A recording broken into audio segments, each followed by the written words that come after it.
Hi, folks. Let's talk about the PS5, even though it's not exactly new anymore. We've known about it for a while already, but I just want to give my 2 cents on the kind of last notice design. I'm talking about the standard PS5 that has the Blu-ray player. I mean, if I get the PS5, I'm going to get the digital version because I don't use DVDs at all, ever. And as far as backwards compatibility is concerned, well, first off, a PS5 has always been bullshit when it comes to backwards compatibility. Not to mention, I don't even have any PS4 games. I don't even think I have any PS3 games.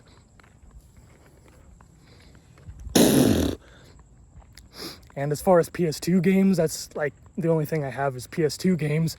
I still have my original PS2, so what would I need the standard PS5 for? I would obviously get the digital version because that's inevitably where we're going. We're trying to push to go further into a digital world to reduce waste. Because if we could get rid of the need for DVDs and be completely digital, just that alone would cut tons and tons and tons of waste from all the packaging and the DVDs and all that crap. It just would make sense. I'm used to everything being digital anyway because, I play a lot of stuff on PC, obviously with Steam. Everything is obviously digital. I download everything directly through Steam, and any other games I play on PC, again, I download them from the internet. I haven't used a disc in years. I'm also so used to playing tons of random games on my phone, which again are all digital downloads. So that's what I'm used to at this point. So if I got a PS5, that's why I would get the digital version. Not to mention it's like I'm expecting it to be like probably $50 cheaper anyway. Obviously it's going to be a little bit cheaper because there's no DVD drive in it. Not to mention that the whole design just looks more polished. The standard PS5, it just looks kind of like you see this big tumor on the side of the PS5, and that's where the Blu-ray drive is, and it just looks like it was a last minute design. Like they finalized the design of the PS5 and then they're like, oh shit, we forgot to put the Blu-ray drive in it. Where the hell can we put it? Oh, just slap it on the side.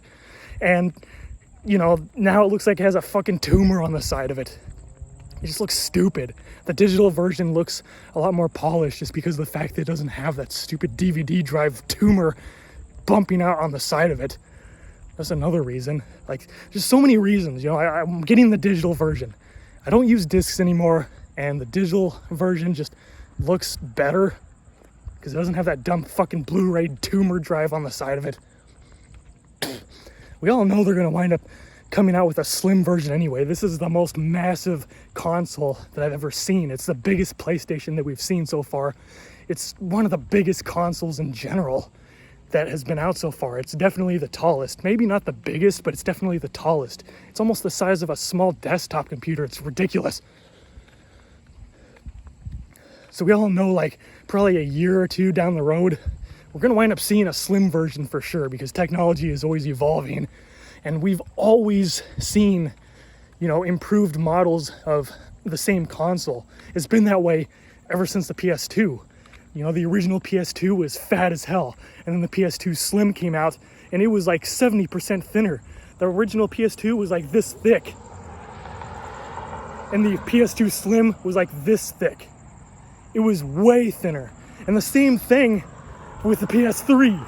The original PS3 was fat as hell, and it was heavy. And then they came out with the PS3 Slim, which was like almost half the weight. It was a lot lighter. It was a little bit thinner. And then I think they even came out with another version of the PS3 Slim that was even a little bit slimmer. And that was awesome. And then same thing with the PS4.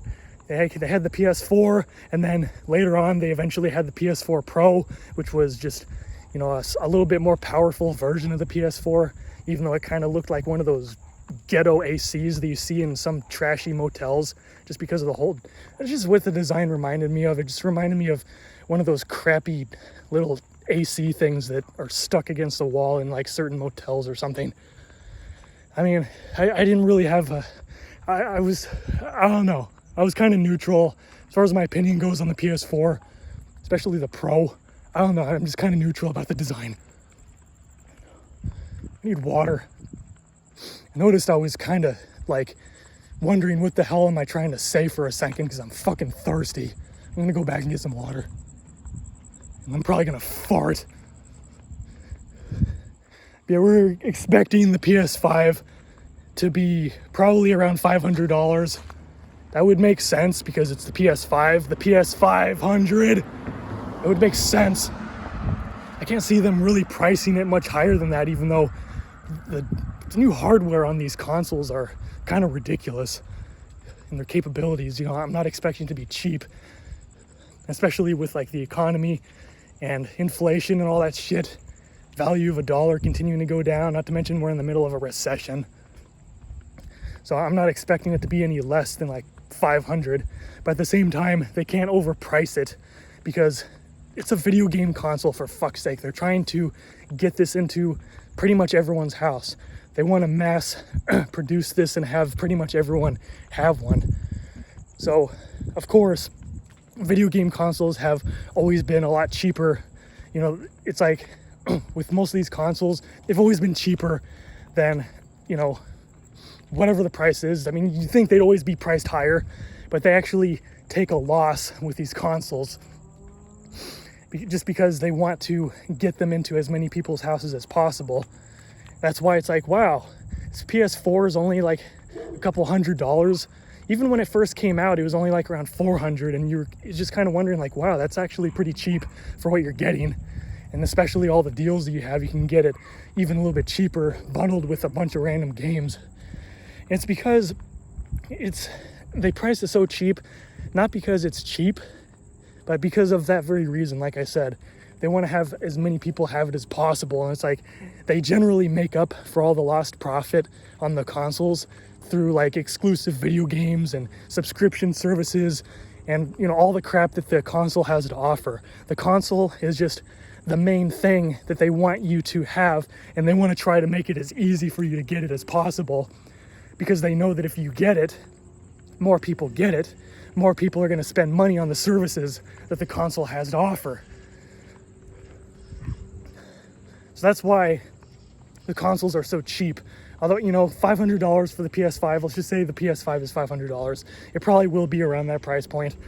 I mean, the only reason it's $500 instead of like $900 is for that reason. They're going to make up all that lost profit through all of the subscription services and video game sales and all that extra goody gumdrops. Which isn't necessarily a bad thing, but for me, the past couple generations of consoles have been kind of a waste of money for me. I had the PS3, I think was like $600 back when I got it. And for the most part, I only used like a couple games on it. I think I played 2 games. I mean, I played a bunch of other games, but for the most part, I only played 2 games like consistently, where I put a ton of, you know, play time into it. Obviously, it was GTA 4 and GTA 5. You already know that. Those are the only real games I put any real time into. So I ended up just getting rid of the PS3 after a while, because over time, what was I using it for? Netflix, or just something to, you know, just to have a reason to keep the TV on so it's less dark and quiet and gloomy. And I ended up doing the same thing with the PS4. Damn it. I had the PS4 for a couple of years, I think. I think I paid like around $400 for it, and I got like The Last of Us remastered or something bundled with it. It was like around $350 or $400 when I got it.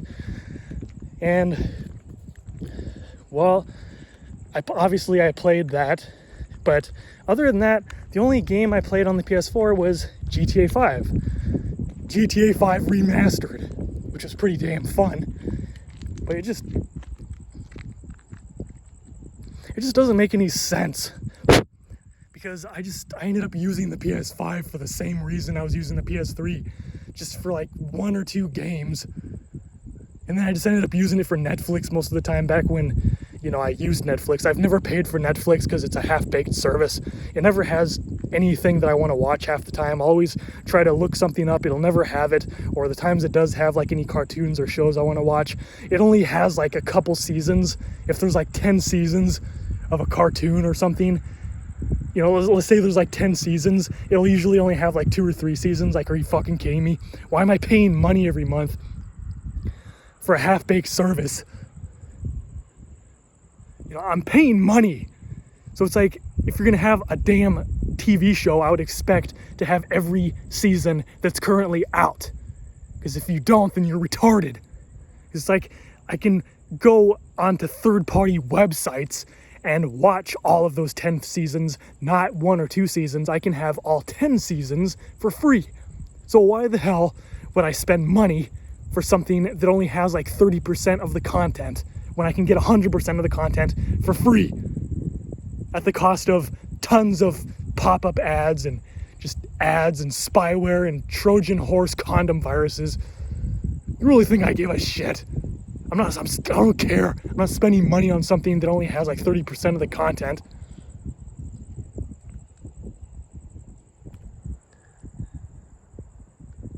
I still haven't found that cat yet. Are you fucking kidding me?